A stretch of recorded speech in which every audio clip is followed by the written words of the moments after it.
नमस्कार विद्यार्थी मित्रांनो, आज आपण 23 नोव्हेंबर 2024 च्या केवळ आणि केवळ महाराष्ट्रातील चालू घडामोडीचे प्रश्न बघणार आहोत।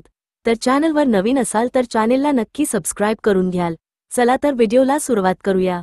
प्रश्न क्रमांक पहिला, राजस्थान येथे पार पडलेल्या कनिष्ठ गटाच्या योनेक्स सनराइज अखिल भारतीय मानांकन बॅडमिंटन स्पर्धेत कोणी मिश्र दुहेरीत सुवर्ण, दुहेरीत रौप्य आणि एकेरीत कांस्य पदकाची कमाई केली?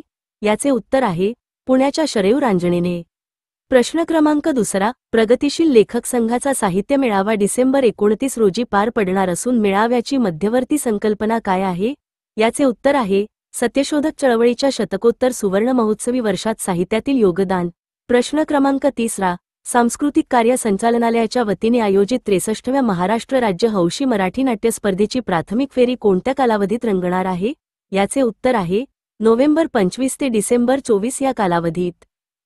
प्रश्न क्रमांक चौथा, तब्बल 5 वर्षांच्या विश्रांतीनंतर कोठी सुला विनयार्ड्सच्या वतीने देशातील प्रसिद्ध सुला फेस्ट चे आयोजन करण्यात येणार आहे? याचे उत्तर आहे नाशिक येथे।